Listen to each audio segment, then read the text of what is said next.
हनुमान जी रुष्ट हो गए हैं तुझसे। ऐसा सुनकर वो जोर जोर से रोने लगा। फिर आगे क्या हुआ जानने के लिए देखें पूरा वीडियो। राम राम दोस्तों, हमारे चैनल में आपका बहुत बहुत स्वागत है। आज फिर बाबा जी की कुछ चमत्कारी लीलाएं लेकर मैं आपके सामने उपस्थित हूँ। एक बार की बात है, बाबा जी के गांव में हनुमान जी का बहुत ही सुंदर मंदिर था, पर मंदिर के सामने का चबूतरा कच्चा था और उसे पक्का बनाने की मांग उठी। तो बाबा जी ने गांव के इस मृत व्यक्ति से कुछ ईंट और सीमेंट लेने के लिए कहा।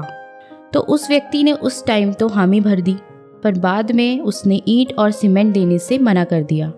बाबा जी ने उस व्यक्ति से कुछ न कहा और वहां से चले गए। समय बीतता गया और फिर एक दिन उस व्यक्ति की दुकान में भीषण आग लग गई। चारों ओर धुआं ही धुआं। व्यक्ति घबरा गया और समझ न पाया कि अब वो क्या करे। वो रोता बिलखता बाबा जी के पास दौड़ा दौड़ा उनके चरणों में जा गिरा और कहा, बाबा जी मुझे बचा लो, मुझे बचा लो। बाबा जी ने तभी उसको किए वादे की उसको याद दिलाई और कहा, हनुमान जी रुष्ट हो गए हैं तुझसे। तो वो जोर जोर से रोने लगा। तब बाबा जी ने दया कर कमंडल से कुछ जल हाथ में लेकर व्यक्ति की दुकान की तरफ फेंका और कहा, जा, कुछ नहीं हुआ, आग बुझ गई है। दूर से फेंके जल की कुछ चंद छींटों की वजह से आग बुझ गई और पता चला कि दुकान में सिर्फ कुछ मिर्चें ही जली थी। और ये देखकर व्यक्ति की आंखों से आंसू टप टप टप करके बहने लगे और उसने बाबा जी को किया वादा पूरा किया। इसके बाद उसने हनुमान जी के मंदिर का चबूतरा शीघ्र ही पक्का कर दिया। इसी प्रकार कहा जाता है दूसरी लीला में, बाबा जी के गांव में एक मंदिर के पास पानी पीने की कोई व्यवस्था नहीं थी। तो बाबा जी के मन में विचार आया कि कैसे व्यवस्था हो। तभी गांव के एक निसंतान दुखी व्यक्ति ने बाबा जी के आगे आया और अपना दुखड़ा रोने लगा। उसकी कोई भी संतान नहीं थी। तभी बाबा जी ने कहा, जा मंदिर के आगे कुआं खुदवा दे, संतान हो जाएगी। बाबा जी के चमत्कारों से प्रभावित उस व्यक्ति ने मंदिर के आगे कुआं खुदवा दिया और शीघ्र ही उसे फल प्राप्त हुआ और उसकी संतान हुई लड़की के रूप में, और बाद में फिर उसकी एक संतान हुई लड़के के रूप में, जो श्री राम सेवक गुप्ता के रूप में मंदिर तथा आश्रम के भक्तों की सेवा में आज भी सेवा करता है। तथा कुएं में लगे पत्थरों में बाबा लक्ष्मण दास नाम खुदा है, जो आज भी दिखाई पड़ता है। कहते हैं कुआं तो खुद गया, पर उसमें जो पानी निकला वो खारा था। तब बाबा जी ने गांव वालों से कहा, इसमें कुछ बोरे चीनी के डाल दो। ऐसा ही किया गया और पानी मीठा हो गया। जो आज भी उसे पीता है उसे पानी मीठा ही लगता है। सोचने की बात है कि चीनी के बोरे डालने से कैसे खारा पानी सदा के लिए मीठा हो सकता है। ये चमत्कार नहीं तो और क्या है। इसी प्रकार तीसरी लीला में गांव में हर वर्ष वैशाख शुक्ल पक्ष की त्रयोदशी के दिन एक माह का मेला आयोजित किया जाता था। इस मेले में कई कोसों दूर बसे व्यापारी और गांव वाले खरीद फरोख्त के लिए आने लगे, जिससे गांव में स्वतः समृद्धि आने लगी।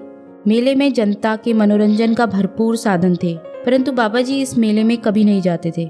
गांव वालों के बहुत कहने पर भी वो सिर्फ एक बार मेले में गए, वो भी आंखों में पट्टी बांधकर। ऐसे ही उन्होंने सारा मेला देखा।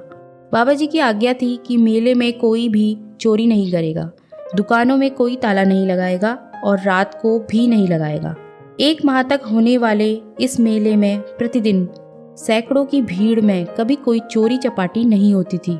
रात में भी सामान यूं का यूं ही पड़ा रहता था। फिर भी एक दिन एक व्यक्ति के लालच के कारण उसने एक बड़ा सा तरबूजा उठा लिया, वो भी जब दुकान में कोई भी न था। परंतु बाबा जी से ये चोरी कहाँ छुप पाती थी।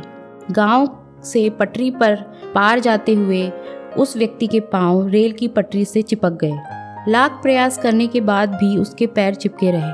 वह व्यक्ति बहुत घबरा गया, क्योंकि अब ट्रेन आने का समय भी हो चला था। वह रोते रोते बाबा जी से क्षमा याचना करने लगा। दया निधान ने उसकी विनती सुनी और उसकी प्रार्थना समझकर उसे क्षमा किया। गांव के कुछ व्यक्तियों को बाबा जी ने संदेश भेजा कि आदमी के सामने जाएं और उससे कहें कि तरबूज को पूरा का पूरा वहीं पर खा ले। तो उसने ऐसा ही किया। गांव के आदमियों के सामने पूरा का पूरा तरबूज जैसे तैसे खा लिया और चोरी न करने का वादा किया। तभी एकाएक उसके पांव पटरी से छूट गए।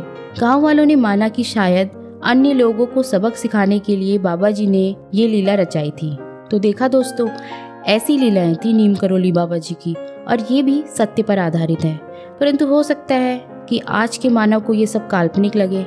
पर कहते हैं जो भी सच्ची आस्था से बाबा जी को मानता है, उनका ध्यान करता है, वो खुद ब खुद उनके चमत्कारों को अनुभव कर पाता है। तो अगर आप भी बाबा जी के चमत्कारों को अनुभव करना चाहते हैं तो पहले उन्हें मानना जरूरी है।